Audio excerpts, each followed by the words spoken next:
Hi అండి. Welcome to Hearty's kitchen. ఈరోజు restaurant స్టైల్‌లో ఉండే ఎండు నెత్తాళ్ళ ఫ్రైని ఇంట్లోనే సింపుల్‌గా ఎలా చేసుకోవాలో నేను మీకు చూపిస్తాను. ఇవి టేస్ట్ చాలా చాలా బావుంటాయి. కరకరలాడుతూ ఉంటాయండి. ఇవి రొటీన్‌గా కాకుండా కొంచెం డిఫరెంట్‌గా నేను ఎలా చేస్తానో మీకు చూపిస్తాను. ఇవి ఎండు నెత్తాళ్ళండి. వీటిల్ని నేను ఆన్‌లైన్‌లో నుంచి ఆర్డర్ పెట్టుకున్నాను. మస్ట్‌ట్రై.com అనే వెబ్‌సైట్ నుంచి నేను ఆర్డర్ పెట్టుకున్నానండి. చాలా రీజనబుల్ ప్రైస్‌కే నాకివి వచ్చాయి. ఇవి మామూలు నెత్తాళ్ళైతే కాదండి. ఎర్ర నెత్తాళ్ళు. ఇవి చాలా చాలా టేస్టీగా ఉంటాయి. మనకు చాలా అరుదుగా కూడా దొరుకుతాయి. ఇవి బోటు మీద ఎండబెడతారు కాబట్టి వీటిలో అసలు ఇసుక అనేది ఉండదండి. ఇసుకలో ఎండబెట్టే నెత్తాళ్ళు వేరేగా ఉంటాయి. ఇవి 200 గ్రామ్స్ వచ్చి నాకు మామూలుగా ఎంఆర్‌పీ అయితే 200 ఉంది. నాకు ఆఫర్‌లో 150కే వచ్చాయండి. చాలా చాలా బావుంటాయి. మీకు కావాలనుకుంటే ఒకసారి ట్రై చేయండి. వెబ్‌సైట్ లింక్ అయితే కింద డిస్క్రిప్షన్‌లో ఇస్తాను. వెళ్లి ఒకసారి చెక్ చేయండి. వీళ్ళ దగ్గర అన్ని డ్రై ఐటెమ్స్ ఉంటాయండి. సీ ఫుడ్‌కి సంబంధించినవి. ఇప్పుడైతే వీడియోలోకి వెళ్ళిపోదాం. ముందుగా ఎండు నెత్తాళ్ళన్నీ ఒక గిన్నెలోకి వేసుకొని వీటి తలా తోక అనేది తీసేసుకోవాలి. వీటిల్ని ఒక 10 నిమిషాల పాటు వేడి నీళ్ళల్లో నానబెట్టుకోవాలండి. ఇలా నానబెట్టుకుంటే దీని మీద ఏదైనా డస్ట్ ఉన్నా కూడా ఈజీగా పోతుంది. మామూలు నెత్తాళ్ళైతే కనీసం 3, 4 సార్లన్నా శుభ్రంగా కడుక్కోవాలి.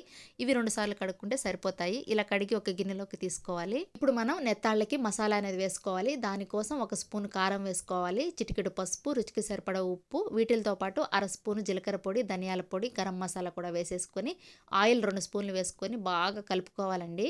ఇవే కాదండి, ఎండు చేపలు ఏవైనా కూడా ఫ్రై చేసుకునేటప్పుడు ఇలా మసాలా వేసి ఒక 10 నిమిషాల పాటు పక్కన నానబెట్టి ఫ్రై చేసుకున్నామంటే టేస్ట్ చాలా చాలా బాగుంటుంది. ఇప్పుడు ఈ ఎండు నెత్తాలను కూడా ఒక 10 నిమిషాల పాటు నానబెట్టేసి మనం ఫ్రై చేసే ముందుగా వీటిల్లో కొంచెం కార్న్‌ఫ్లోర్ వేసుకొని ఫ్రై చేసుకుంటే చాలా చాలా బాగొస్తాయి. నెత్తాళ్ళకి కార్న్‌ఫ్లోర్ అంతా బాగా కలిసిన తర్వాత మనం స్టవ్ వెలిగించుకొని ఒక బాండీ పెట్టుకొని ఆయిల్ వేసుకొని వేడి చేసుకోవాలి. ఆయిల్ వేడైన తర్వాత మనం కలిపి పెట్టుకున్న నెత్తాళ్ళని ఇందులో వేసేసుకోవాలి. నెత్తాళ్ళు వేయంగానే మనం అటు ఇటు కదపకూడదండి.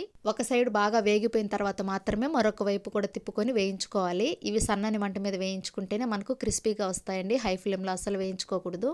ఇలా వేయించుకున్న తర్వాత వీటన్నిటిని ఒక ప్లేట్లోకి పెట్టుకోవాలి. అలాగే మిగతా నెత్తాళ్ళన్నీ కూడా మంచిగా వేయించుకోవాలండి. ఇవన్నీ వేగిపోయిన తర్వాత అదే ఆయిల్లో 2 పచ్చిమిర్చిని సన్న ముక్కలుగా కట్ చేసుకొని వేసుకోవాలి.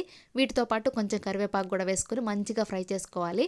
ఈ ఫ్రై చేసుకున్న పచ్చిమిర్చి కరివేపాకుని ఎండు నెత్తాళ్ళ పైన కానీ చల్లుకొని కలుపుకొని తిన్నామంటే అక్కడక్కడ మిర్చి తగులుతూ కరివేపాకు తగులుతూ చాలా టేస్టీగా ఉంటాయండి. వీటితో పాటు మనం నెత్తాళ్ళ మీద కొంచెం అంతా చాట్ మసాలా కూడా వేసుకున్నామంటే మనకు రెస్టారెంట్ స్టైల్ అనేది ఈజీగా తెలిసిపోతుంది.